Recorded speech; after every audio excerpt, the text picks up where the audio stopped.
buenas tardes ya. Espero que no estéis muy cansados y cansadas. Ya abordamos la última parte de este seminario y vamos a ver ahora en esta mesa experiencias y buenas prácticas en materia de cooperación.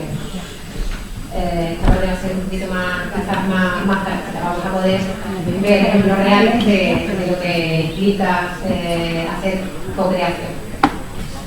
Bueno, van a intervenir Francisca Olías Herrera, que es la persona que tengo más a mi izquierda, que ella es educadora y nos va a hablar de comunidades de aprendizaje.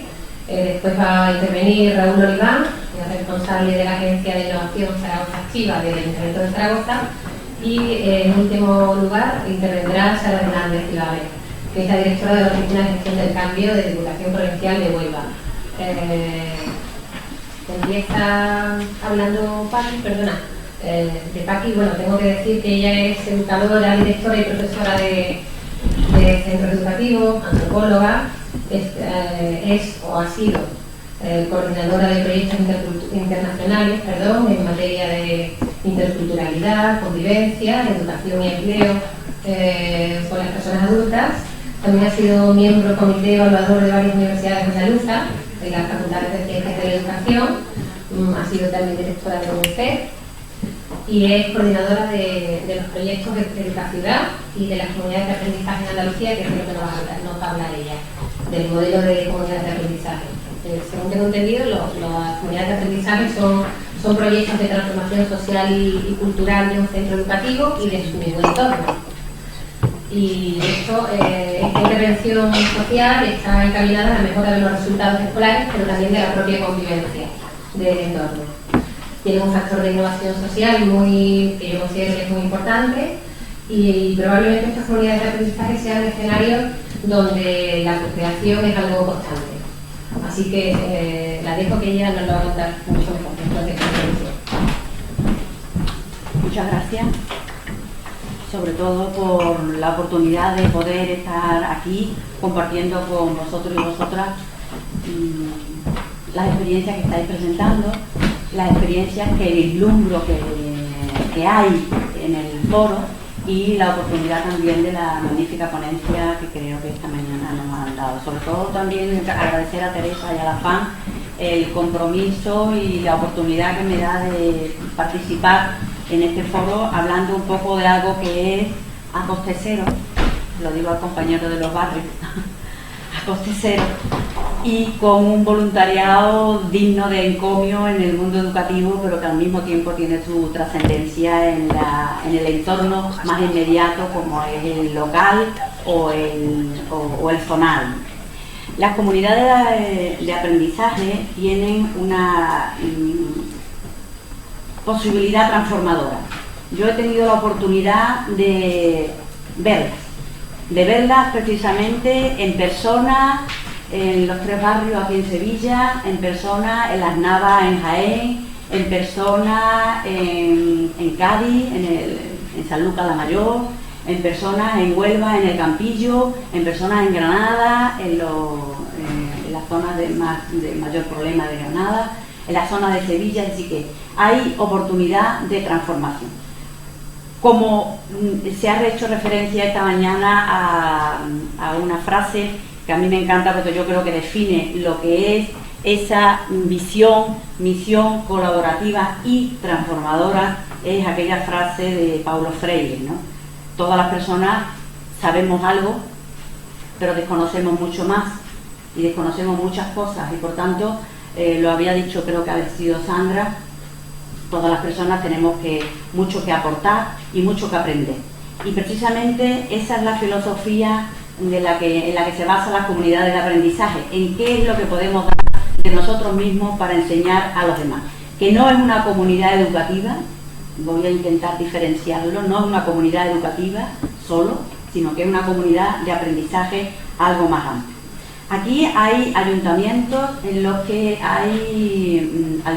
presentes, en los que participan centros en comunidad de aprendizaje, pero también participan en proyectos de Educaciudad, que también había dicho nuestra presentadora que yo me encargué en la Junta de Andalucía de ponerlo en marcha como coordinadora, al igual que las comunidades de aprendizaje, pero que son proyectos que precisamente lo que tratan es que todas esas variables que hay en una ciudad, yo he sido concejal de educación en una ciudad también como Alcalá de Guadaira, y por tanto sé los problemas que tenemos, los problemas de presupuesto y los problemas de participación que con los que nos encontramos día a día, ¿no? Esos proyectos globales que tienen la capacidad de transformar a las personas, porque realmente transformando a las personas, como decía Manuel, transformamos el mundo. Si no transformamos el mundo por normas ni por decretos, y además lo feo que son los decretos, y lo que cuesta trabajo, el trabajo que cuesta descifrar un decreto, más en un colegio. Cuando va a un colegio, un decreto se lo tiene que dar en pildorica, pues dice, esto no lo lee la gente ni para qué, vamos. Entonces, o se lo traduce o no hay caso. Entonces, las comunidades de aprendizaje tienen esa visión de poder compartir entre un grupo de personas lo que va a ser una misión que transforme la colectividad, que transforme la educación y, por tanto, que transforme indirectamente también a las personas.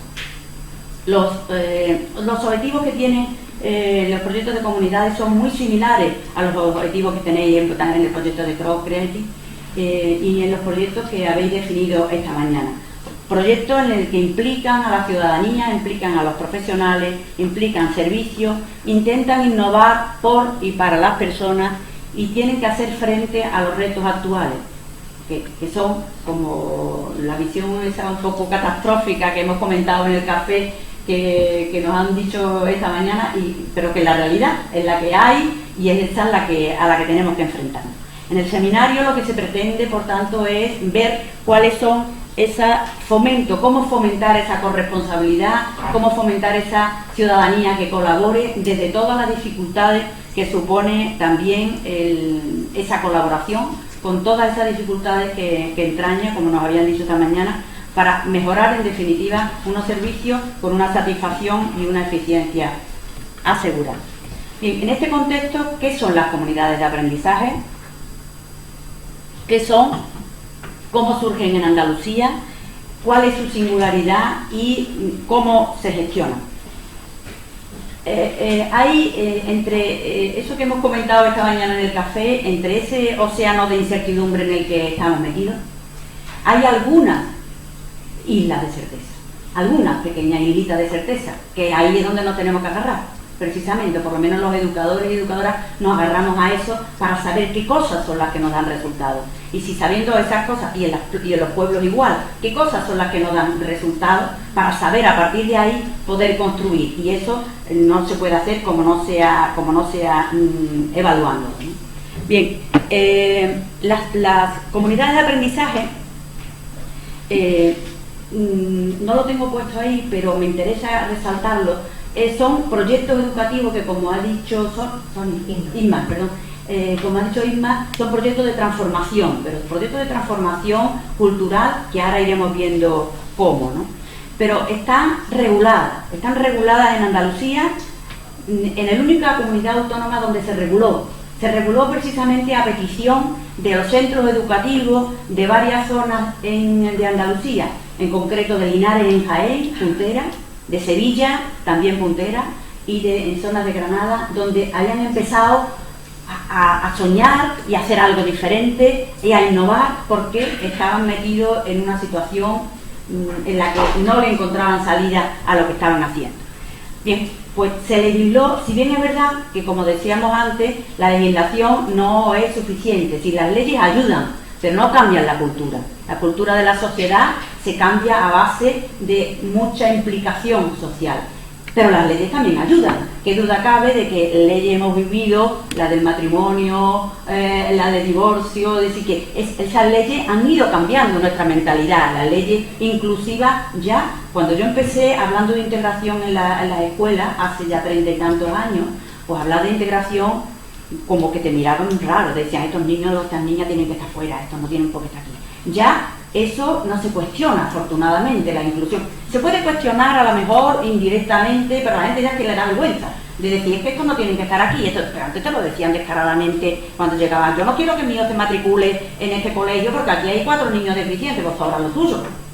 Le decía yo, sobra lo tuyo, llévatelo, y estos se quedan porque estos tienen más derecho que los tuyos. En fin, que ese tipo de cosas, las leyes ayudan un poquito, pero sobre todo ayudan la vinculación, la dedicación, el trabajo con las personas, eso es lo que ayuda, el día a día, eso es lo que ayuda. Bueno, pues yo voy a intentar desgranar un poco, dentro del poquito tiempo que tengo, y suelo pasarme, yo lo voy a decir como Sandra, yo me suelo pasar también, voy a procurar que no, en respeto a mis compañeros, pero voy a intentar explicar un poquito la singularidad.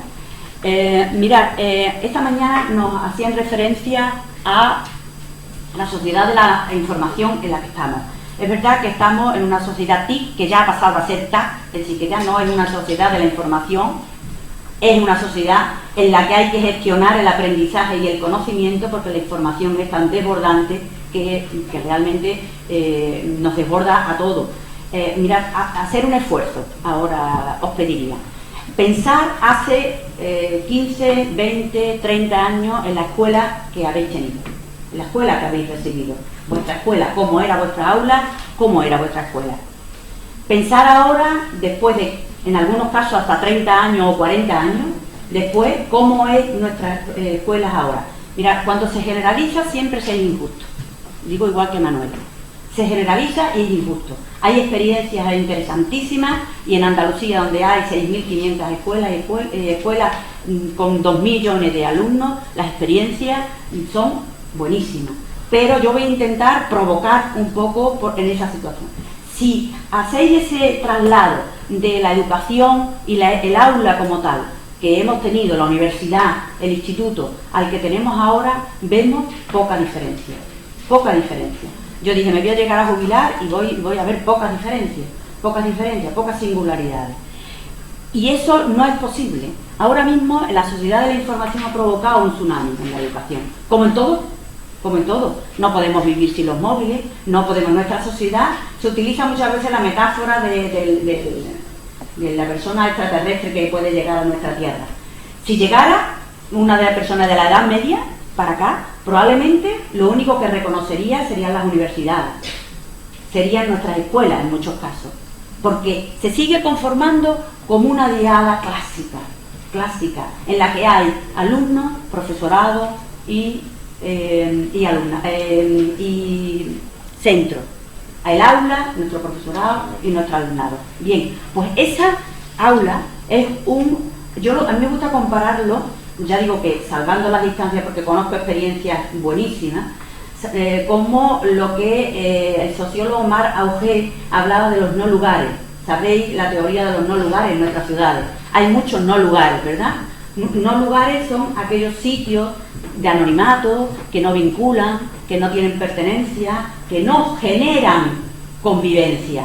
Muy distinto a aquellos lugares donde se fomenta la convivencia intergeneracional, aquellos parques públicos que queremos poner en nuestras ciudades para que haya los de la tercera edad y los de la primera edad, juntos puedan convivir. Es decir, esos espacios donde haya la convivencia de cultura. Bueno, pues yo reconozco que, ya digo, con todos los perdones del mundo, en muchos casos nuestras aulas son fósiles, porque se han fosilizado, porque se han convertido en una jaula donde encorsetar el conocimiento, y el conocimiento no es unidireccional, porque habéis pensado en que había un profesor en vuestro instituto que llegaba y daba la clase, y en algunos casos hasta tenía una tarima. ¿Para qué? Para marcar distancia, porque los espacios marcan territorio. Muchas veces cuando tenemos alguna reunión decimos, ¿dónde se celebra la mejor reunión? Tomando café. No se te ocurra hacerlo en un claustro. ¿Por qué? Porque es que en un claustro estás marcando distancia, estás marcando diferencia. A una jefatura de servicio, pues no te ocurra hacerlo en el despacho desde donde tú estés en una posición de predominio, porque entonces ya lo tienes perdido, ¿no? Bueno, pues esa es la situación en la que muchas veces nos encontramos en nuestras aulas, porque marca las relaciones. Se marcan las relaciones en el aula y se marca la relación de aprendizaje. Se le está diciendo a nuestros alumnos y a nuestras alumnas que yo soy la que tengo el conocimiento y tú vienes aquí a aprender. Y tú no compartes el conocimiento, sino que vienes aquí simplemente a escuchar. El lema ese de en clase no se habla. Yo muchas veces en las comunidades veo los lemas, en clase se habla, y mucho. Y es lo que alguna directora de Nuestra Señora de Gracia en Málaga me decía, el ruido del aprendizaje. Ese es el ruido del aprendizaje, ese ruido dialógico, ese ruido en el que las personas interactúan, en el que las personas se dicen cosas unas a las otras y que por tanto todos aprendemos. Bueno, pues ese aula como metáfora es un no lugar para un aprendizaje de ahora. Es decir, a lo mejor era eficaz en un aprendizaje de hace 30 años o de hace 40 años, pero ahora no, ahora ya no puede serlo, porque el huracán nos invade y ese huracán, forzosamente queramos o no, en educación tiene que invadir nuestras aulas, tiene que llegar a todos los estamentos, a todos los lugares, y por tanto hay mucha incertidumbre, mucha desazón, sobre todo a nivel del profesorado y a nivel de las familias también, y vamos a perder la autoridad, y estamos perdiendo muchas cosas en educación, y la educación que yo recibí era mucho más buena que la que están recibiendo mis hijos. Yo siempre eso lo discuto, entre comillas muchas cosas. ¿Por qué? Porque podremos perder, ¿qué? La autoridad del profesor y de la profesora, no nos la ganamos de esa manera. Seguramente no nos la habremos ganado nunca, pero ahora menos nos la ganamos, ¿no? Entonces, habrá que ponderar qué cosas son las que podemos perder, entre comillas, y qué cosas son las que estamos ganando. Porque sin duda, en una comunidad de aprendizaje es un sitio en el que el aula, lo mismo que con Internet, con la sociedad del conocimiento, ha marcado la diferencia en ampliar espacio. Es decir, ya no se aprende solamente en el aula. Muchas veces se aprende menos en el aula, se está aprendiendo más en el parque público que en el aula. Bien, se aprende en multitud de espacios, en multitud de tiempos y con multitud de actores y con multitud de personas, porque todas nuestras ciudades educan o deseducan. El proyecto educativo de ciudad en Alcalá de Guadaira, que yo tuve la oportunidad de participar en él, decíamos, los policías municipales, los policías locales, son más educadores que la propia educación vial de una clase que tú haces. Porque tú vas a un parque público y tú estás diciéndole al de la moto o al del coche, le poníamos unos letreritos, ¿está usted incumpliendo esto? Esta es la primera vez, usted lo está incumpliendo, que sepa usted que usted no tiene que... Dese usted un poquito de gorrazo, pero la segunda vez vamos a reñirle ya de otra manera, en fin. Es decir, que todas las personas educamos, la normativa, las ordenanzas educan, nuestro plan general de urbanismo educa o deseduca. Si nuestros espacios públicos se pueden convertir en lugares o no. Esa ampliación de conocimiento se ve mucho en las comunidades de aprendizaje. Comprendo que a lo mejor vosotros no tenéis conocimiento de algunos, en muchos de vuestros pueblos probablemente haya algunas, pero yo voy a explicar algunas cositas simplemente. Es una alternativa, la comunidad de aprendizaje, además del coste, que no deja de ser baladí. Es importante, sobre todo, no le vendrían mal los fondos económicos suplementarios, que lo necesitan. Vamos, yo los voy a reivindicar también desde aquí. Son proyectos de transformación, como decía Isma, no solamente del centro educativo, sino del entorno social. ¿Y por qué surgen las comunidades de aprendizaje? Pues precisamente surgen las comunidades por la necesidad, como surgen por los intereses, por donde surgen todos los proyectos. ¿Por qué? Porque surgen fundamentalmente en algunas zonas de educación muy complicada, y donde los profesionales y las AMPA no estaban viendo resultados, no estaban viendo no solamente resultados, sino estaban viendo que los problemas de inclusión se estaban deteriorando, que los problemas de fracaso escolar se estaban deteriorando y por tanto que no les llegaba a ningún puerto. Y cuando llega a esa situación límite, como decía Manuel antes, esa situación límite, la gente responde. Y los profesionales respondemos, ¿no? ¿Y cómo respondemos? Pues intentando hacer otra cosa. Y surgen entonces los proyectos de transformación de comunidades que incorporan a muchos actores y a muchos espacios. Actores, como veis, la diada ya se transforma al menos en un hexágono, digo al menos porque está abierto a que se abra de una manera holística a muchos más vertientes de participantes. Por ejemplo, es imprescindible que el profesorado y el equipo directivo participe y se implique, porque las comunidades de aprendizaje no son gente que están en las AMPA y que se dedican a gestionar el cómo hacemos el recreo, cómo mejoramos el recreo. No, se dedican a impartir las clases dentro del aula, colaborando con el profesorado de turno, en los grupos interactivos, en la biblioteca.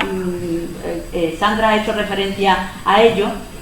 en las bibliotecas tutorizadas, en la ampliación con apadrinamiento lector, con tutorías compartidas con familias y con profesorado, es decir, que se dedican a implicarse en el aula. Y hay centros como en Sanlúcar la Mayor, donde hay 250 personas de voluntarias. ¿Qué valor tiene eso? No solamente ya valor económico, que también, sino qué valor moral, qué valor en valores, ¿no? ¿Qué no vale eso, no? Bien, pues en la comunidad de aprendizaje habría una serie de elementos definitorios fundamentales, que sería ese profesorado, un currículum competencial inclusivo, es decir, un currículum en el que todo el mundo es igual, porque de lo que estábamos hablando es de que se nos quedaban el 30, todavía en muchos casos se van quedando, pero en la zona esa con especial dificultad, se nos estaban quedando la mayoría de los niños y de las niñas fuera, es decir, sin titulación, le estábamos cortando la hierba. Estamos quitando la posibilidad de ser personas en una sociedad en la que como mínimo necesitas algo que presentar para tú poder optar a un trabajo, ¿no? Una comunidad educativa que se implica, pero una comunidad educativa local, es decir, barrios que se implica, los 3 barrios aquí en Sevilla, el barrio de Amate tiene sus 5 centros formando comunidad y con un proyecto además de transformación conjuntamente con el barrio, en el que ya no solamente colaboran los centros, sino que ahí está Google, que con el programa Genio, que venía el otro día en la periódico, cuando el alcalde, que yo se lo he dicho a la directora general, digo, pues vamos a ampliarlo, porque Google está deseandito de que le busquemos público. Ahí tenemos 500 niños que están haciendo contra la brecha digital, fundamentalmente para las niñas, y bueno, para adelante, las empresas que puedan colaborar, pues todo el mundo bienvenido. La universidad colabora en los proyectos de comunidades en varios sentidos. Una, proporciona profesorado, futuro profesorado, es decir, estudiantes que actúan como voluntarios en los centros de comunidad, pero que al mismo tiempo están viendo que otra educación es posible y están viendo que participar la familia o participar el voluntariado no es meter a un enemigo dentro, es meter un colaborador o una colaboradora, y eso lo ven los profesores y profesoras cuando están dentro con una familia que está colaborando en los grupos interactivos. Interviene la inspección educativa por aquello de la jerarquía. Sabéis que, bueno, todos tenemos jerarquía, ¿no? Pero los profesores, pues, mucho más, quizás. Nos digo, no lo ha dicho el inspector, bueno, pues hay que ganarse a los inspectores de las zonas, porque precisamente ellos son los que pueden mover el que en este centro es comunidad, pero en el otro centro tiene que ser también comunidad. Por ejemplo, Sanlúcar la Mayor, en el colegio, centro de comunidad en el que nos dicen el instituto el Ampatarsi, que está en el instituto de al lado. Dice, estos niños y niñas charlan mucho, estos niños preguntan mucho. Digo, claro, es que están acostumbrados a preguntar y a cuestionar las cosas. Dice, es que, vaya, te digo, pues ya sabes, darle la marcha a ustedes, darle a ustedes la posibilidad. Y es que estos padres y madres también quieren colaborar mucho. Digo, pues bendito sea Dios. Pues bendito sea Dios, que queremos que fomente la participación, pues ojalá, ¿no? ¿Qué son las comunidades de aprendizaje? Hemos hablado esta mañana mucho de lo que supone, y en algunas intervenciones de la mesa lo hemos dicho. Se ha dicho, la comunidad de aprendizaje supone el vivir, supone una cultura de vida. Eso no sé si lo digo Confucio o lo digo cualquier otro, pero como siempre se le atribuye a alguien, pues Confucio mismo. Lo hice, me lo dijeron y lo olvidé, y lo hice y me transformó. Es decir, porque las cosas que se viven, las cosas que se hacen, porque uno las vive, son las cosas que transforman a las personas. Y las comunidades de aprendizaje transforman a las personas. Hay un vídeo que yo os invito a que lo veáis, porque no lo vamos a poner, lo tenemos ahí. Está en Vimeo, se llama Creación de Sentido. Es un vídeo de Vimeo, es creación de sentido, en el que las personas manifiestan cómo se han sentido transformadas. Es un vídeo muy pequeñito que hicimos en varios colegios. No, porque no lo voy a contar. Entonces, ¿qué es lo que es una comunidad? Pues como cualquier proceso participativo que se ha dicho esta mañana, una comunidad de aprendizaje supone fundamentalmente tomar parte, formar parte y ser parte de un proyecto, pero un proyecto en el que no me lo dan en papel, un proyecto en el que yo participo, y ahora veremos cómo. Yo participo en la gestación de ese proyecto, desde el principio, y por tanto, desde unas relaciones de igualdad. Hay un director ahí en Vimeo que dice, José Luis dice, a mí me encanta que venga aquí uno y que me diga, ¿tú eres director? Uy, pues yo creí que tú eras el conserje. Pues muy bien, pues es que son iguales, la misma valor tiene el consejo, algunas veces incluso más. Los sacerdotes en antropología se dicen, pues, hazte amigo de esto porque así te va a permitir entrar mejor que en otro sitio, ¿no? Entonces, quiero decir que cualquier persona, cuando las personas se ven con esa capacidad de poder colaborar, se sienten importantes y por tanto se sienten vinculadas. Y lo que supone, genera un bienestar colectivo. Ese bienestar colectivo es para todo el mundo. Pero no es que aquí vienen a fiscalizarme a mí como profesora, sino que lo que vienen es a ayudarme. En el Atrevido Vivienda, la primera vez que yo entré, me dice uno, cuando íbamos a visitar las comunidades para ponerlas en marcha, uno de la familia me dice, ustedes no vendréis aquí, porque íbamos con una chaqueta, y ustedes no vendréis aquí a llevarse a los maestros, ¿no? Porque estos son los mejores maestros del mundo. Los mejores maestros, 5 años antes, tenían que entrar así, porque le tiraban piedras antes, y teníamos que buscar fórmulas para que cada 3 años trasladar a gente de un sitio a otro, porque tenían que buscar algún descanso profesional, porque no podían estar. Bueno, pues de a eso, a tenerlo allí dentro, aunque entren con la gabucha, da igual, o con el boatiné, da igual, pero entran y lo consideran suyo, y por tanto, si lo consideran suyo, esa capacidad de transformación ya va fuera, porque ya llevan el bocadillo y ya saben ellos que ya tienen que ir todos los días y ya no pueden tener asentismo, en fin, que ya se vinculan con ese proyecto, y eso implica aceptación de todo, de la diferencia, de la inclusividad, es decir, aceptación de personas que somos diferentes todos. ¿Cómo lo hacemos? Pues desde el principio de curso se genera una asamblea de sueños. ¿Yo lo estoy pasando? Sí, bueno, doy más rápida. Una asamblea de sueños en el que se convoca a todas las entidades y toda la comunidad educativa, en este caso asociaciones de vecinos, instituciones, ONG, las familias, todo. Y esos sueños son los que se crean comisiones. La gestión de esto, lo habéis dicho antes, es claro, es difícil. Pero la gestión de la participación siempre es difícil. Lo decía Carmen, ¿verdad? Difícil, pero muy valiosa. Es decir, que si otro lema por ahí, a mí me gusta mucho decir algunos lemas, es decir, solo vamos mucho más rápido, claro, pero acompañados vamos más seguros, más lentos, pero más firmes, ¿no?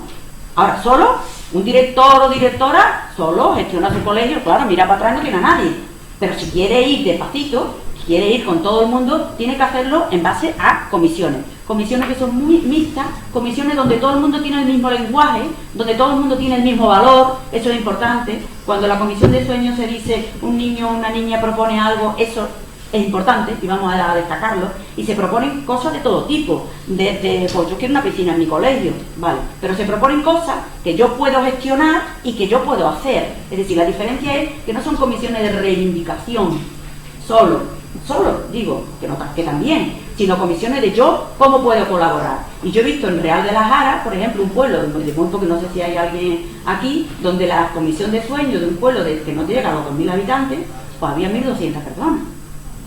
Eso, como se puede ver, eso es una maravilla, eso es un milagro. Y como los milagros de educación hay algunos, pues aquí hay que destacarlos, ¿no?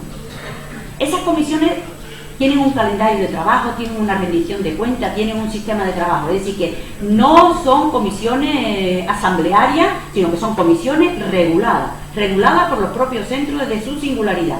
En unos conviene más la comisión A y en otros conviene la comisión B. Da igual, pero se rinde cuenta al consejo escolar. En muchos casos, eso está sustituyendo las estructuras legales, porque las estructuras legales, que son los consejos escolares y demás, pues muchas veces se ven asaltados.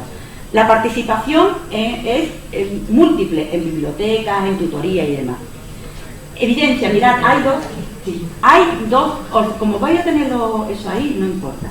Hay evidencias científicas de que esos logros son posibles conseguirlos. Uno, en los logros académicos, que son muchos y que han sido sostenidos desde el año 2006, y otro, en las transformaciones en las personas. Las historias de vida nos manifiestan que esas personas se han sentido mejor, con mucha más necesidad de aprender, con mucha más cultura democrática, incluso más sana a veces, más guapa y más sana, como yo lo digo.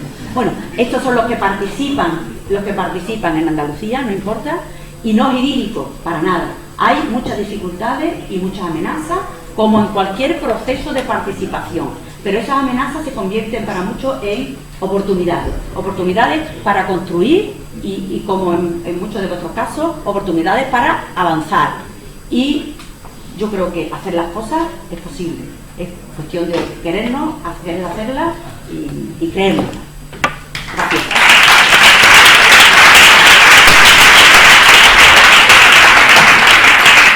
Bueno, muchas gracias, Paqui, por esta presentación tan inspiradora y ese discurso tan convencido y tan entusiasta que la verdad es que me da la pena contarlo. Bueno, pasamos ahora con Raúl.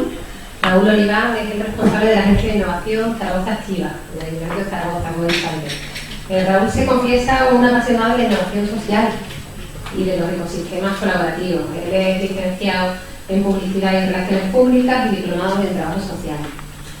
También ha cursado estudios en técnicas de participación ciudadana y desarrollo estratégico urbano. Ha desarrollado parte de su carrera profesional en Colombia, ¿no? Sí. Allí ha colaborado con el Ministerio de Cultura y con la ONG Metrópoli en el proyecto Laboratorios Sociales de Emprendimiento Cultural. Y bueno, también ha apoyado otras muchas iniciativas en el ámbito de los laboratorios ciudadanos. Hoy viene a hablarnos de cómo se puede transformar una administración en un laboratorio de emprendimiento e innovación social. Eso lo va a hacer a través del caso de Zaragoza Activa.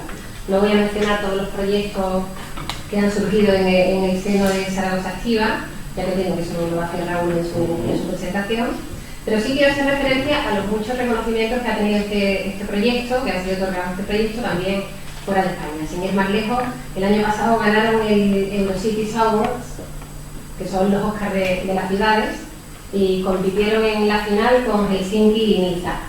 Y este mismo año ya también han sido seleccionados en Urbac para participar en el Urbac Fest de Tallinn. Muchas gracias, Inma. Tuya esta palabra. A continuación, perfecto. La verdad es que después de Francisco es como actuar después de los Rolling Stones, ¿sabes? Pero tienen un ímpetu que es difícilmente equiparable. Además, os voy a confesar que mi hija se ha enterado que venía a Sevilla a las 7 de la mañana desde Zaragoza y hoy a las 2 se ha levantado y me ha costado realmente dormir, así que me voy a esforzar por hacerlo no tan bien como Francisco, es imposible, pero bueno, todo lo más cerquita que pueda. La presentación de Ima lo hice un poco todo, pero así más en tono personal. Pues yo soy funcionario del Ayuntamiento de Zaragoza y Zaragoza Activa, que de hecho es Zaragoza Activa Seca, no se llama Agencia de Innovación, pero bueno, podría llamarse así. Es un proyecto municipal y el equipo que tenemos es un equipo de funcionarios. A mí lo primero que me gustaría saber, aunque sea muy brevemente, es con qué tipo de gente estoy hablando, porque yo también colaboro con la FAM, que también se llama la FAM, que es de Aragón, la Federación Aragonesa de Municipios y Provincias. Entiendo que sois todos funcionarios o de ayuntamientos o de comarcas o de diputaciones, pero a partir de ahí no hay más cosas, hay otros niveles, otras administraciones. Vale. Bueno, así muy brevemente de ayuntamientos, ¿cuánta gente hay? ¿Municipios hay? Bueno, pues entonces habrá más perfiles, pero de ayuntamientos hay unos cuantos. Y solo por mera curiosidad, ¿de ayuntamientos de menos de 5.000 habitantes? ¿Alguno hay? ¿De menos de 25.000? ¿Y de menos de medio millón? Bueno, pues está ahí la cosa. Es que en Aragón, de 5.000 prácticamente solo hay 10 o 12 ayuntamientos, porque Aragón es no se parece nada a Andalucía, ¿no? Entonces quería hacerme un poco una... Bueno, os cuento un poco cuál es mi historia en relación a la azucarera y por qué le he puesto este nombre de la cuarta vía, cómo transformar la administración en un laboratorio de emprendimiento e innovación social.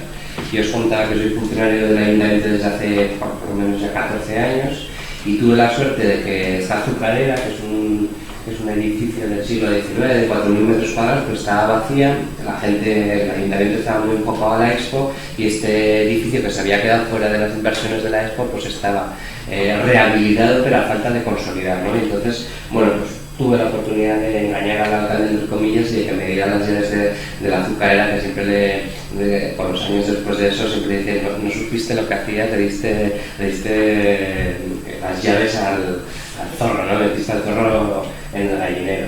Y ahí montamos Zaragoza Activa, que lo definimos como un ecosistema de emprendimiento y de innovación social. Esto es macarrónico con una diapositiva, pero como sabía que os las iban a dar, bueno, pues os lo he puesto así en texto, algunas ideas fuerza, las voy a citar muy breve y luego ya más diapositivas visuales. La primera idea fuerza que daría contexto y que serviría como diagnóstico de por qué hicimos Zaragoza Activa, este laboratorio de emprendimiento y de innovación social, es porque nos dimos cuenta que la distancia que había entre la administración y la realidad, entre la administración y la sociedad, entre las instituciones dentro y el afuera, pues era cada vez más grande, ¿no? Pues estamos completamente empeñados en innovar, completamente empeñados en gestionar el cambio o el aprendizaje, pero lo cierto es que hoy por hoy las administraciones todavía no tenemos la capacidad de adaptación y la misma velocidad que sucede fuera, ¿no? Entonces esa tensión pues se está acumulando y cada día va más. La segunda es que la velocidad de los cambios hace cada vez más inservible, estéril, ineficaz o ineficiente la planificación.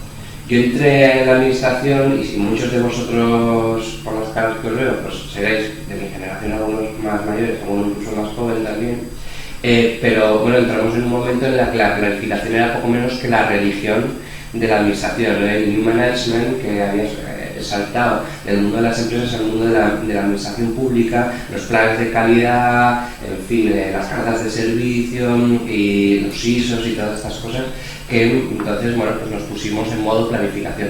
Bueno, pues nosotros desde Zaragoza Activa partimos de la hipótesis bastante disruptiva, bastante osada, lo reconozco, de que planificar en un mundo que está cambiando constantemente no sirve para nada.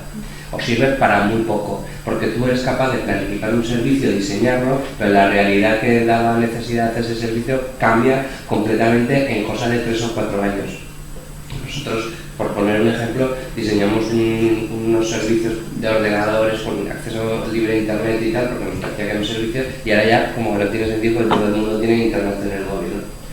La tercera idea, que soy capaz de verla, sí, es que la co-creación, el codiseño, el diseño abierto, que es un poco el leitmotiv de estas jornadas, no es una moda pasajera, no es la etiqueta que nos ha tocado ahora. Bueno, a lo mejor la etiqueta como tal sí que cambia porque estas etiquetas es así, pero los principios que hay detrás de la filosofía, de la ética de la co-creación, del codiseño, del diseño horizontal, del diseño o la innovación central a las personas, no es una moda pasajera. Esto no va de marketing público, de hacer diapositivas bonitas y tal. Esto va de adaptar, o sea, las administraciones al cambio real.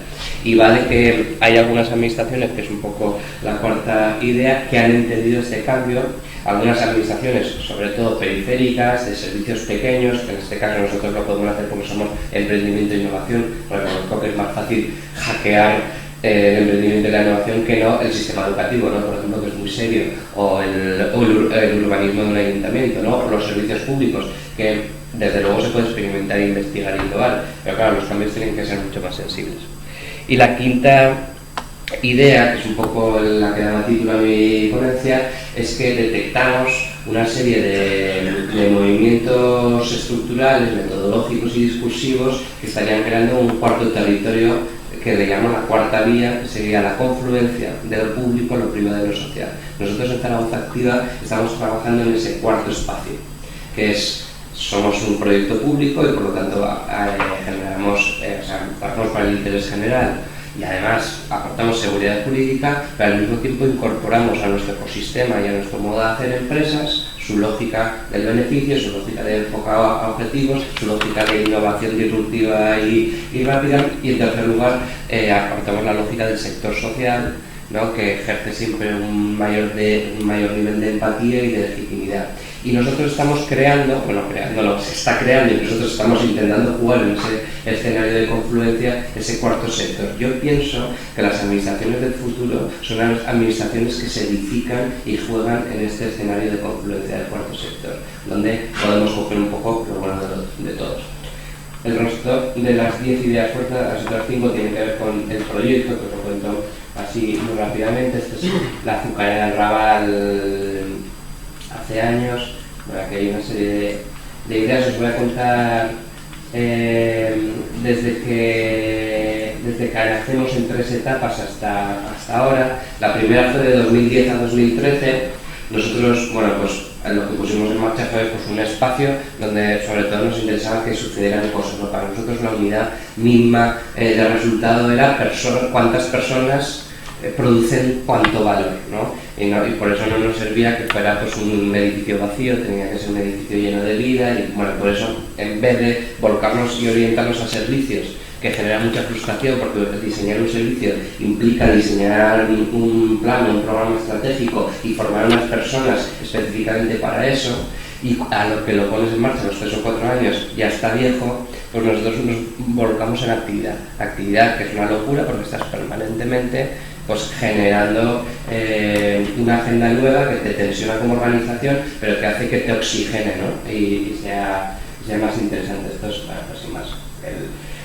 Abrimos también en 2010 con una biblioteca para jóvenes que se llama Qubit y que es algo tan de perogrullo que a mí me sigue sorprendiendo 7 años después contar la misma historieta, ¿no? Es la única biblioteca que hay para jóvenes en España. Es un modelo que no es ni siquiera nuestro, porque innovar también es copiar a los mejores, y es de la Fundación Bertelsmann, que lo pusieron en marcha sobre todo en Polonia y en Alemania, y parte de la base tan de perogrullo que es que los jóvenes, que son el público más importante de cara a traer a una biblioteca, pues han dejado de recibir estímulos y sentirse atraídos y seducidos por una biblioteca en un mundo multipantalla, multimensaje, multitarea, etcétera, ¿no? Entonces nosotros convertimos la biblioteca en un espacio relacional.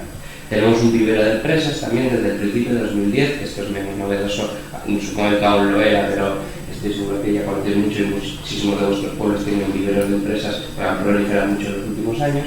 Bueno, pues sin más, pusimos en marcha otra serie de proyectos que desbordaban la lógica del espacio y la lógica de lo público. Por ejemplo, nos inventamos un clúster hiperlocal de economía creativa que se llama Made in Zaragoza, que nos han querido copiar y se lo hemos dado porque esto es todo Creative Commons, conocimiento abierto, ¿no? Una marca que ponía en valor lo que hace la gente creativa de la ciudad, y entonces juntamos a blogueros que escriben sobre las cosas chulas y de moda que pasan en la ciudad con los 100 y pico, 140 artesanos, arquitectos, fotógrafos, artistas, ¿no? Que tienen locales, que tienen comercios, que tienen negocios relacionados con la economía creativa, y la verdad es que funciona muy bien.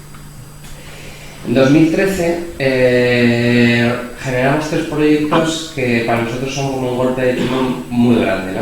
Porque habíamos nacido en 2010, no nacimos ya modernos, sabíamos que teníamos que, una de las frases que recuerdo con mucho cariño en una rueda de prensa en 2010, que dijimos, si en 5 años somos como lo que estamos presentando ahora, habremos fracasado. Y en ese empeño nos hallamos, en estar permanentemente en la brecha de la innovación. Y en 2013 fue decisivo que ponemos en marcha 3 proyectos. Primero es la colaboradora, que es este que cita la Inmaculada, que nos lo han galardonado en los Universities Awards, que es un coworking con banco de tiempo. O sea, 2 cosas que ya funcionaban, coworkings que se habían empezado a poner de moda en Europa, con banco del tiempo, que era una experiencia que en España tiene pocos ejemplos de éxito, pero que funciona bien en sitios como Grecia o Argentina, porque cuando la gente estaba mirando a Silicon Valley, nosotros nos fijábamos en Grecia y Argentina para ver, porque pensábamos que se parecía más a nosotros, desgraciadamente, que San Francisco, y que la bahía de San Francisco, pues conocéis los bancos del tiempo, ¿no? Es una dinámica en la que yo te hago a ti un logotipo, tú me ayudas a traducir a mi página al inglés y así, ¿no? Bueno, pues esta historieta la lanzamos un poco de probatina y nos desbordó. Ahora tenemos, después de ya 4 años, una comunidad por la que han pasado unas 500 personas, han salido un montón de empresas de ahí, porque hay que entrar con una empresa, con un proyecto, miles de horas colaborativas, me parece que llevamos ya 9.000 horas colaborativas, y no solo eso, sino que creamos nuestra propia estructura asamblearia, una junta de conectores, ahí se vota, o sea, la comunidad de la colaboradora, que está dentro de la azucarera, es como si fuera una especie del 15M, y pues realmente debería invertir 1 hora solo para explicar a la colaboradora, ¿no? Así que no paso al siguiente proyecto. El segundo proyecto de 2013 es el CINCA, que es un laboratorio de conocimiento nómada, que es como la parte para nosotros más experimental, y en la que a su vez, que es otra sede, que no tiene que ver con la azucarera, y donde ponemos en marcha cosas pues tan rompedoras como los grupos residentes. Los grupos residentes son grupos de ciudadanos y de expertos que nosotros hacemos trabajar, co-crear y codiseñar juntos Pues por ejemplo tenemos uno de mapeo colaborativo y son que se juntan expertos en mapeo colaborativo, en la tecnología libre de OpenStreetMap, son geógrafos con ciudadanos, con colectivos de discapacitados, con colectivos de mujeres y desarrollan mapas, ¿no? El último, pues, por ejemplo, están mapeando el barrio del Arrabal, que es donde estamos nosotros, a nivel de accesibilidad, que es como un ejemplo preciso de desarrollo comunitario. Pero es que tenemos 7 grupos residentes como ese, tenemos de economías feministas, tenemos de tráfico de ideas, de economía y ecología urbana, etc. Bueno, tenemos un blog también con una serie de secciones que os recomiendo que veáis, blogzac.es, que es una cosa absolutamente pirata, ¿no? que la hicimos sin consultar, por supuesto, al gabinete de comunicación del Ayuntamiento de Zaragoza, como hacemos absolutamente todo, y que nos gusta muchísimo y que escriben ya más de 300 personas están colaborando en el blog, tiene miles de visitas y ahí cabe como muchas cosas, ¿no? Y nos gusta porque para nosotros es importante ocupar también la red.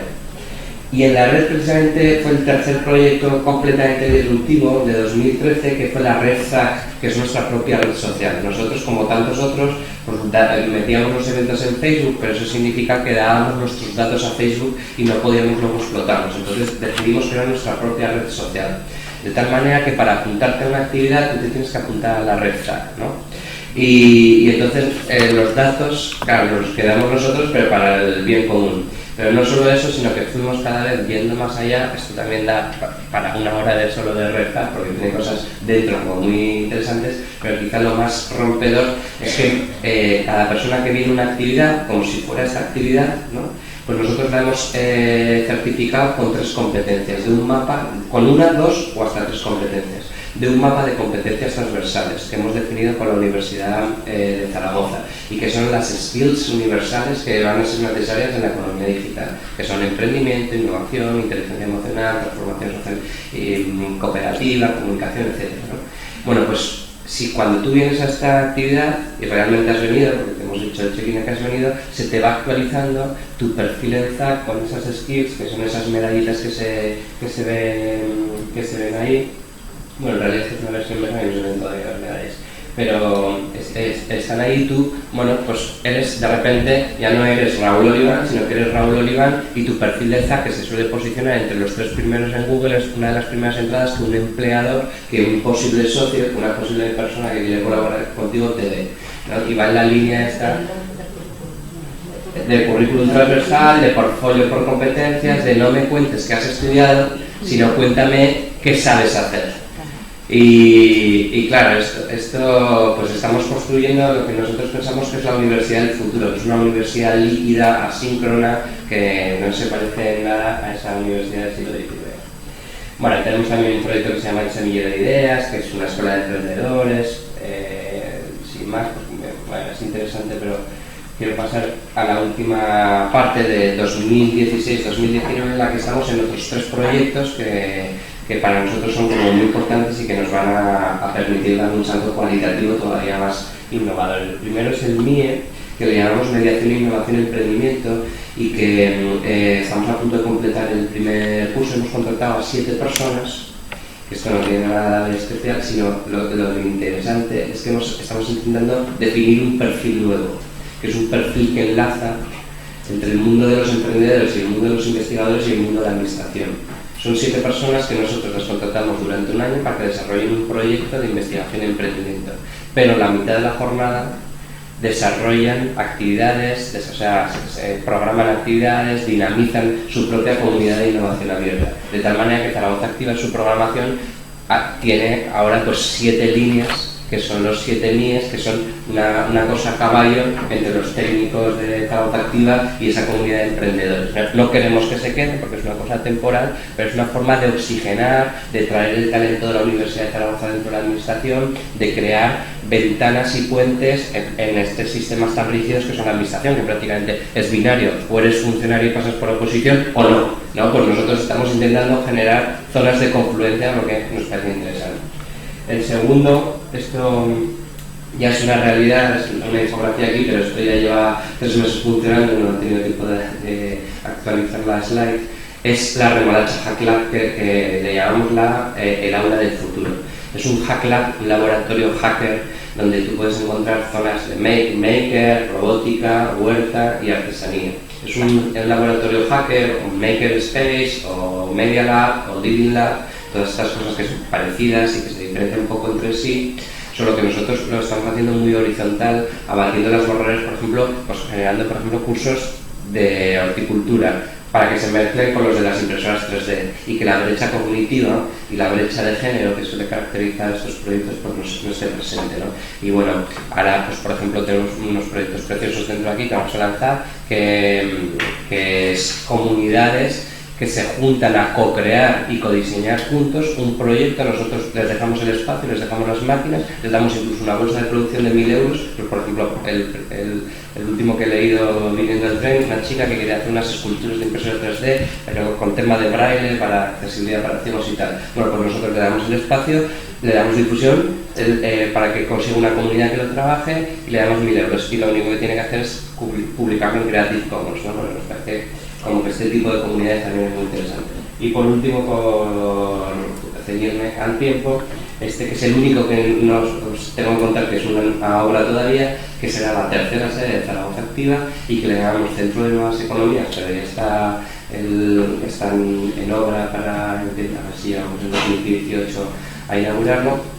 Y el Centro de Nuevas Economías se compone, pues a su vez, un chalecito, es la casa del director de la azucarera, para que me entendáis, está a 300 metros de la azucarera. Siempre contemplan de broma que el director de la azucarera original, no yo, era mucho más importante, pero tenía chalet, a mí no me he puesto chalet, pero he conseguido ponerle a la bandera y vamos a poner ahí en marcha pues, un bar social, con tema de empleo inclusivo, un proyecto que llamamos Library of the Things, que es un centro de préstamo donde puedes coger un taladro o una escalera.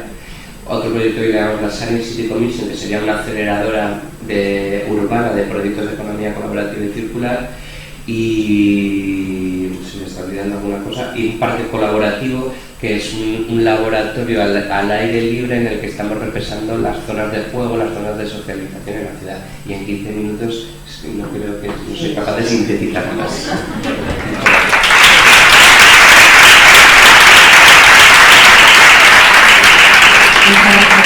Muchas gracias a Raúl por esa presentación tan sintética que nos ha quedado un poco corta, pero bueno, también quiero decir que vais a tener todas las presentaciones, tenemos vuestros datos de nuestra dirección de correo electrónico, pues vais a tener todas las presentaciones, o bien os las hacemos llegar, o bien las colgamos, verdad, que las tenéis en el mail, entonces nada. Pero bueno, por si hay versiones actualizadas, en cualquier caso nosotros las publicaremos en la web del proyecto. Bueno, pues pasamos con Sara Hernández Ibáñez. Ella es licenciada en Derecho y funcionaria de Habilitación Nacional, vinculada desde hace tiempo a la administración local. Sara tiene un máster universitario en Liderazgo y Dirección Pública por la Universidad Internacional Benítez Pelayo y por el Instituto Nacional de Administración Pública. Ha sido directora de la Oficina de Gestión del Cambio. ¿Ha sido o eres actualmente? Sí. Eres. Sí. Es directora de la Oficina de Gestión del Cambio de la Diputación de Huelva, y ella también es una apasionada, tal como demuestra tanto su formación como su trayectoria profesional, de todos los temas relacionados con la innovación, con la modernización y con la mejora de la calidad de la administración pública y del sector público. Hoy viene a hablarnos de la experiencia de la Oficina de Gestión del Cambio, que es un proyecto público que promueve el cambio de la cultura organizativa a través de actuaciones transversales cuyo objetivo es otro que generar valor en lo público. Bueno, ¿esto funciona? Sí.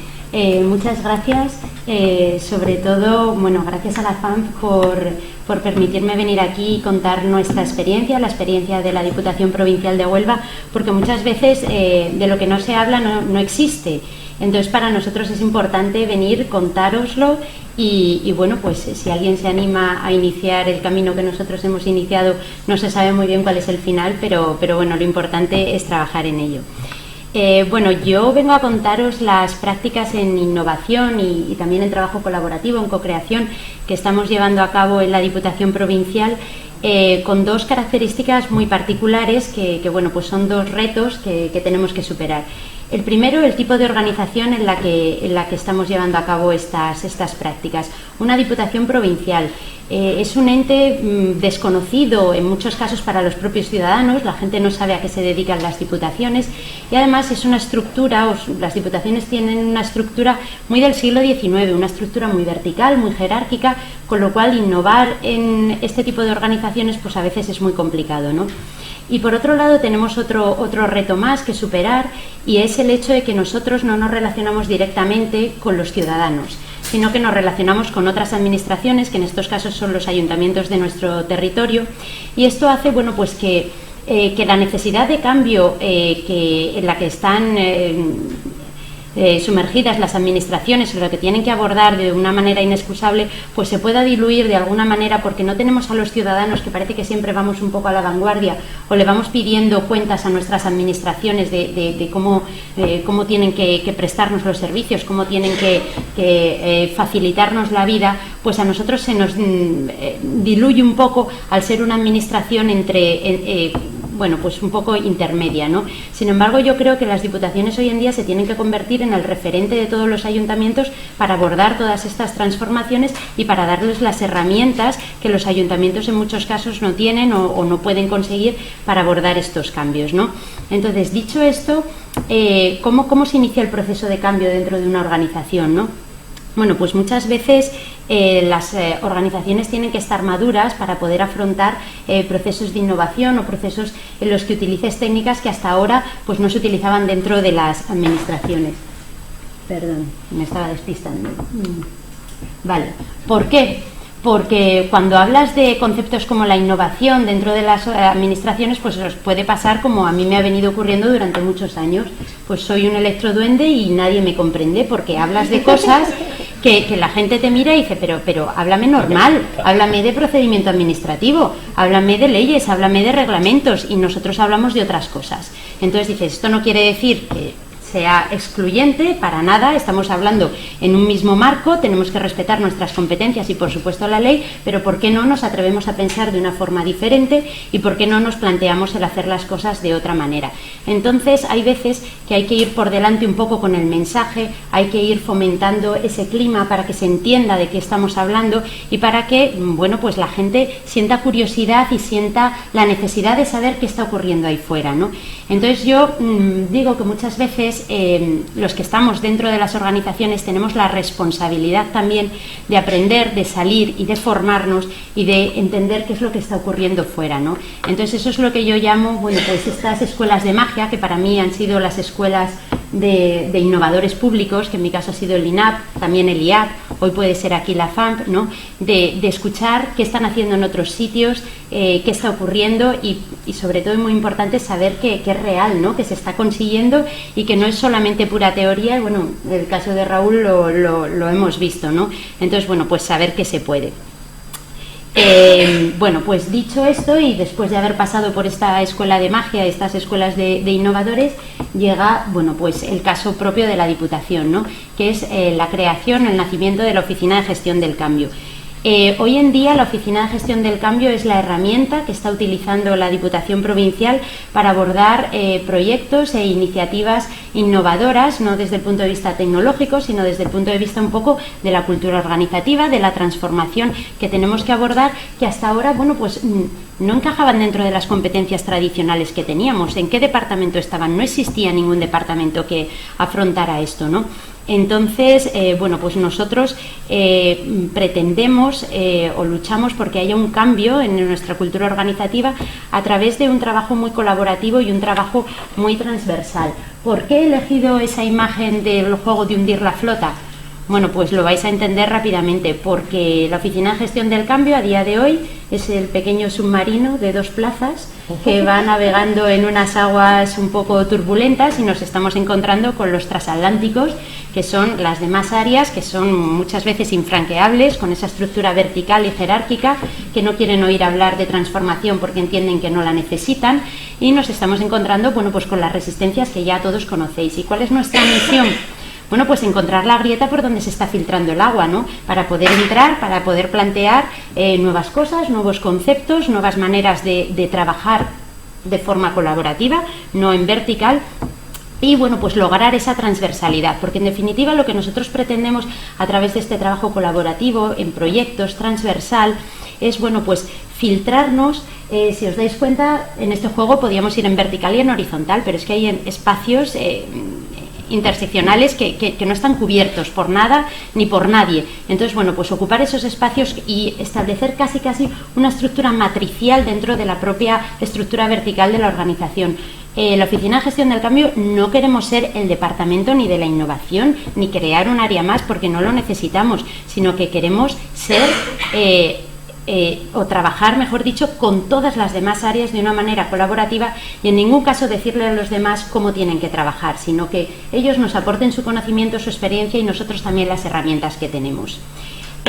Cuando os digo que no queremos ser un área, es que ni queremos ni podemos, porque fijaos, ¿quién es el equipo de la Oficina de Gestión del Cambio? Bueno, pues yo creo que los de Parchís eran más que nosotros, porque a día de hoy sobre los papeles somos, 3, 4 personas. El de rojo está ahí sentado, lo que pasa que no lleva la camisa y no le identificáis, pero tenemos personas dentro que compatibilizamos nuestros trabajos oficiales, digamos. Yo soy la tesorera de la Diputación y además soy la responsable de esta oficina. Bueno, pues ¿esto qué es? ¿Que me he pasado al lado oscuro? ¿O cómo se hace esto? La verdad que es complicado. Yo no sé si lunes, miércoles y viernes soy la tesorera, martes y jueves estoy en la Oficina de Gestión del Cambio, o lo tengo todo absolutamente revuelto en mi vida profesional y personal y lo mezclo todo y aprendo de todo, ¿no? Entonces, bueno, ¿cuál es la clave de este equipo? Equipo multidisciplinar, súper importante. Ya hemos dejado de ser el clan de los juristas, de los economistas, de los arquitectos, de los informáticos. No, está todo mezclado y todos aprendemos de todo. ¿Por qué? Porque en estos espacios nos estamos dando cuenta de que todo el mundo tiene que aportar y además nos hemos olvidado un poco de las jerarquías. Es que nos da igual. Nos da un poco igual que el que quiera colaborar sea auxiliar administrativo o sea superjefe, en fin, que todo el mundo tiene que aportar cuando te enfrentas a trabajos un poco con otros, diseñando un poco el nuevo marco en el que nos vamos a mover. ¿Y cuál es la fórmula que estamos utilizando para nuestros proyectos? Bueno, pues mezclar lo que nos apasiona, por lo que vivimos, por lo que nos corre la sangre por las venas, por lo que nos motiva el ir a trabajo y decir, es que lo vamos a hacer, lo vamos a lograr, pero también lo que sabemos bien hacer, y cada uno sabemos hacer bien según qué cosas, las respetamos y lo potenciamos. Si a mí se me da muy bien esto, pues adelante, pero es que tengo un compañero que se le da bien otra cosa, con lo cual es muy importante, ¿no? Por lo que nos pagan, no nos podemos olvidar de que, bueno, pues queramos o no somos funcionarios y que también hay un trabajo que tenemos que cumplir y con unas normas, ¿no? Y por último, lo que nuestro pequeño mundo, lo que nuestra organización necesita. Hay que combinar todo eso, nuestra misión, nuestra pasión, nuestra profesión, para, bueno, pues buscar este propósito, ¿no? Y esta es nuestra fórmula. En cuanto al planteamiento de trabajo, veréis, lo comentaba alguien antes. Nosotros tenemos estrategia, pero no un plan estratégico, porque los planes estratégicos a veces no funcionan. Da igual tenerlo todo por escrito. A veces lo hemos tenido para algún proyecto y no nos ha funcionado. Han sido los que menos han salido porque no era el momento, la gente no ha creído en esos proyectos o no, el caldo de cultivo no era lo suficientemente maduro. Pero sí tenemos estrategia. Y nuestra estrategia es ir a por el portaaviones. O sea, es que tenemos claro que hay que de alguna manera, de una manera sana, de una manera incluyente, de una manera colaborativa, atraer al resto de la organización para que por lo menos crea en la necesidad de cambio y en que sí se pueden hacer cosas, ¿vale? Entonces, bueno, pues siguiendo esta estrategia de filtrarnos y de ocupar los espacios que no están ocupados, os voy a contar el primer y gran proyecto que hemos hecho basado en trabajo colaborativo y en trabajo, por supuesto, transversal. Veréis, el objetivo principal de las diputaciones o la naturaleza, nuestra misión, ¿no?, es prestar servicios a los ayuntamientos, ser la mano que llega a todos los sitios donde los ayuntamientos no pueden porque no tienen medios, porque no tienen capacidad o no tienen la formación necesaria, ¿no? Entonces, bueno, pues nosotros este proyecto nos lo planteamos desde el punto de vista de cambiar un poco el modelo de prestación de servicios a los ayuntamientos, olvidarnos de lo que estábamos haciendo en el pasado. Teníamos una carta de servicios de esa otra época de la que ha hablado Raúl, imposible, que era como la carta a los Reyes Magos, y nos planteamos el decir, bueno, vamos a partir de cero, vamos a olvidarnos de todo lo que estábamos haciendo y vamos a plantearnos cómo queremos prestar los servicios a los ayuntamientos, ¿no? Entonces, bueno, pues empezamos unas jornadas, unos talleres de trabajo colaborativo y voluntario. Os tengo que decir que fuimos llamando puerta por puerta a todas las direcciones de área de la Diputación, a todas las jefaturas de servicio, pidiendo que la gente se apuntara a esta nueva forma de trabajar. Y antes ha dicho Carmen una cosa que está muy ligada con esto, y es que al principio lo que nos pareció una dificultad es decir, es que no tenemos ningún gran poder para atraer a la gente y ni les podemos obligar, pues se convirtió en nuestro aliado, porque ¿quiénes vinieron? Pues los que tenían una motivación por encima de su puesto de trabajo, los que de verdad querían o los que de verdad necesitaban empezar a cambiar las cosas para sentirse vivos dentro de la administración. Entonces, bueno, pues vino la gente que de verdad quería colaborar y que quería aportar, como ya os digo, sin importar el departamento ni la jerarquía, y allí nos mezclamos todos: medio ambiente, infraestructuras, la gente de informática, servicios jurídicos, deportes, gente que ni nos poníamos muchas veces cara ni habíamos hablado, pero para diseñar el nuevo modelo de prestación de servicios a los ayuntamientos. Empapelamos toda una habitación, la cubrimos de papeles, de post-it, poniendo en manifiesto ideas. Gente que nunca había participado en estos procesos nos aportaba ideas que, bueno, pues yo es que lo veo así, y eran súper valiosas, porque a veces es necesario salir un poco de ese círculo concéntrico en el que nos movemos y que alguien te dé, bueno, pues te dé una pista de por dónde o cuáles son los intereses de la gente. Esto fue muy importante para todos porque bueno, pues nos devolvió la ilusión por el trabajo. Lo estábamos creando entre todos, estábamos definiendo ese nuevo marco de servicios que íbamos a prestar a nuestros ayuntamientos, y además nos medio reinventamos, porque como no teníamos tampoco presupuesto para poder hacer estas cosas, bueno, pues el servicio de innovación pues nos facilitó una herramienta de software libre que transformó y adaptó para que nosotros pudiéramos llegar a los ayuntamientos sin que ellos se tuvieran que trasladar a la capital, sin que tuvieran que venir físicamente, y que pudieran hacer un seguimiento de todas sus peticiones a través de esta herramienta que os digo, de software libre a 0 euros, y un poco, bueno, pues reinventándonos a nosotros mismos. Sin embargo, os tengo que decir que a mitad de proyecto sufrimos un pequeño punto de inflexión, porque habíamos definido cómo queríamos prestar estos servicios a los ayuntamientos y de repente nos dimos cuenta que no les habíamos preguntado a los ayuntamientos cómo queríamos que les prestáramos los servicios. Pero bueno, enseguida nos dimos cuenta, les incorporamos a nuestro proyecto, a nuestro proceso de trabajo, y no les dijimos que vinieran a nosotros, sino salimos nosotros a ellos. Nos trasladamos a distintos ayuntamientos de la provincia, contactamos con secretarios, con alcaldes, con técnicos, con auxiliares, con el que había por allí. Les dijimos, bueno, ¿cómo queréis que os prestemos los servicios? Y la sorpresa para nosotros fue el grado de entusiasmo, el grado de implicación, el grado de colaboración, las aportaciones que fueron magníficas, estos nuevos estados de peticiones que aquí, bueno, ellos nos dijeron que querían saber. Cuando hay algo que está en la Diputación, queremos saber dónde está, quién lo tiene. Bueno, pues lo definimos con vosotros. Y nos sorprendió porque para nosotros el universo Diputación empezaba en el momento que nos llegaba una solicitud, bien por teléfono, bien por registro telemático, bien en papel. Pero cuando salimos a ellos nos dimos cuenta que su universo empezaba mucho antes y que nosotros teníamos que ampliar nuestro círculo.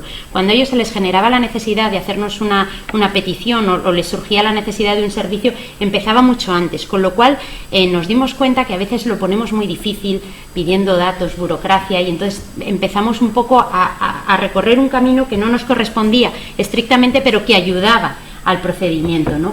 Entonces, bueno, pues todo esto fue, como ya os digo, bueno, pues súper interesante, todo es de creación propia dentro de la casa. Y por último, bueno, pues terminamos el proyecto en una gran jornada que celebramos en sede de Diputación, pero no en las oficinas, en un edificio también un poco diferente, en medio de, bueno, pues de un lugar histórico, con un jardín botánico cerca. Invitamos a alcaldes, a todos los que habían participado para que nos aportaran, siguieran aportando, para que se siguiera alimentando ese proyecto que entre todos habíamos puesto en marcha y que, bueno, pues que a día de hoy está, no puedo decir que consolidado al 100%, pero que funcionando y que es un éxito dentro de la provincia. Y bueno, pues que se sembró la semilla de ese trabajo colaborativo con la provincia, con nuestro territorio, y que ahora nos están demandando que crezca y que, bueno, pues que incluso que lo contemos en otros sitios porque está funcionando, ¿no? Y bueno, quería concluir simplemente diciéndoos que yo os animo a que volváis a vuestros sitios y pongáis en marcha iniciativas nuevas, o os atreváis a decir que pensáis diferente, porque a veces no hace falta tener todo el aparato, toda la estructura, todo el presupuesto, que muchas veces es la excusa, ¿no? La excusa a veces es que el político no me deja y otras veces es que no tengo medios, ¿no? Bueno, pues yo creo que en el caso de la Diputación de Huelva lo hemos puesto en marcha. Es verdad que hay un respaldo, ¿no? Pero que no necesitamos tenerlo absolutamente todo. Pero la cuestión es empezar a andar, empezar a caminar, buscar metas, retos cortos que te puedan dar satisfacción y que, bueno, pues que te permitan seguir creciendo y bueno, seguir por este camino. Gracias.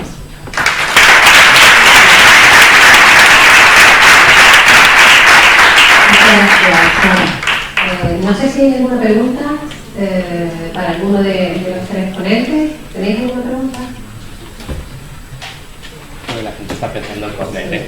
Yo creo que sí. Como vamos un poco mal de tiempo, me vais a permitir que me haga un anotador y diga eso de estos son los hechos, suyas son las conclusiones. Pero bueno, no quiero terminar sin, por supuesto, darle las gracias a ellos, a todos los ponentes que han pasado hoy a través de los distintos espacios, a vosotros y a vosotras que habéis aguantado hasta el final. Y eso, me quedo con una palabra que creo que ha sido recurrente a lo largo de todas las intervenciones, que es el atrevimiento, el arrojo. Yo creo que la innovación es eso. Hace falta arrojo, atrevimiento y eso. Y valentía. Y exactamente, que se puede hacer. Si tenemos ganas y creemos en ello, se puede hacer. Muchas gracias de nuevo y bueno, y a los que sois, habéis venido de Ayuntamientos Populated, esperamos seguir contando con vosotros y para que vayáis preparando para los distintos retos que se avecinan en el proyecto. Muchas gracias.